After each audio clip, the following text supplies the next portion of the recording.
মৌলভীবাজারের national tea কোম্পানির মালিকানাধীন বিভিন্ন চা বাগানে মজুরি না পাওয়ায় মানবেতর জীবনযাপন করছে শ্রমিকরা। প্রায় ৩ সপ্তাহ ধরে মজুরি বন্ধ থাকায় বকেয়া মজুরি পরিশোধের দাবিতে বিভিন্ন সময় মানববন্ধন ও ধর্মঘট কর্মসূচি পালন করেছেন তারা। এ বিষয়ে বিস্তারিত জানাতে মৌলভীবাজার থেকে যুক্ত হচ্ছেন সহকর্মী গুলজার আহমেদ।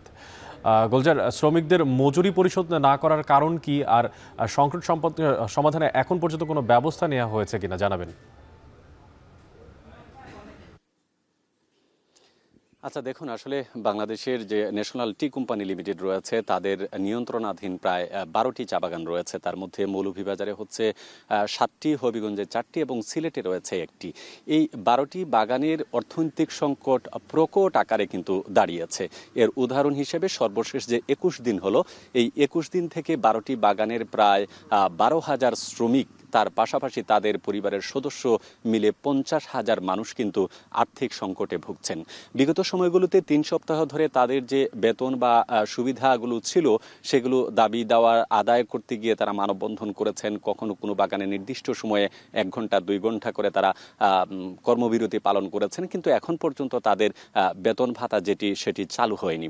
বিনিময়ে আজকে যেহেতু রোববার, সকল বাগানই আনুষ্ঠানিকভাবে সাপ্তাহিক বন্ধ থাকে। আজকে মূলত বিভাগীয় যে শ্রম অধিদপ্তর আছে সেখানে বাগানগুলোর যে প্রশাসনিক কর্মকর্তারা আছেন বা ম্যানেজিং দায়িত্বে যারা আছেন তাদের সাথে শ্রমিক এবং শ্রম নেতা সহ অন্যান্য প্রশাসনিক কর্মকর্তাদের একটি বৈঠক দুপুর 12টায় অনুষ্ঠিত হবে শ্রীমঙ্গলে।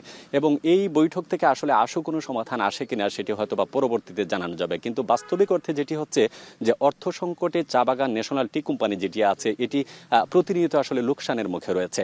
আমরা ন্যাশনাল টি কোম্পানি লিমিটেডের পক্ষ থেকে যে তথ্যটুকু পেয়েছি সেটি হলো যে 2019 সাল পর্যন্ত তাদের যে উৎপাদন এবং তাদের যে বিক্রি সেটি প্রায় সমান পর্যায়ে থাকলেও কোনো সংকট তৈরি হয়নি। কিন্তু 2019 সালের পর থেকে আর্থিক সংকট তৈরি হয় প্রচণ্ডভাবে।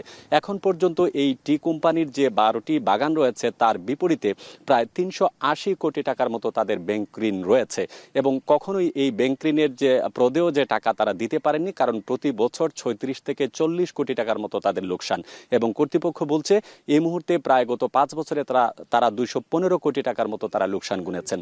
চলতি বছরে অর্থাৎ 2024 সালে নতুন করে বাগান প্রক্রিয়া শুরু করতে গিয়ে তারা কৃষি ব্যাংকে একটি আবেদন করেন, যেখানে তারা 150 কোটি টাকা তারা ঋণ আবেদন করেন। সেখান থেকে কৃষি ব্যাংক তাদেরকে 86 কোটি টাকা প্রদেয় করে।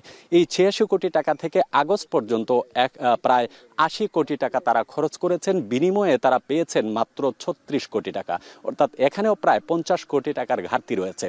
এইভাবে যদি চলতে থাকে সেক্ষেত্রে দেখা যাবে যে বছর শেষে এই ন্যাশনাল টি কোম্পানি প্রায় 110 কোটি টাকার মতো কিন্তু তারা আর্থিক ক্ষতির সম্মুখীন পড়বে।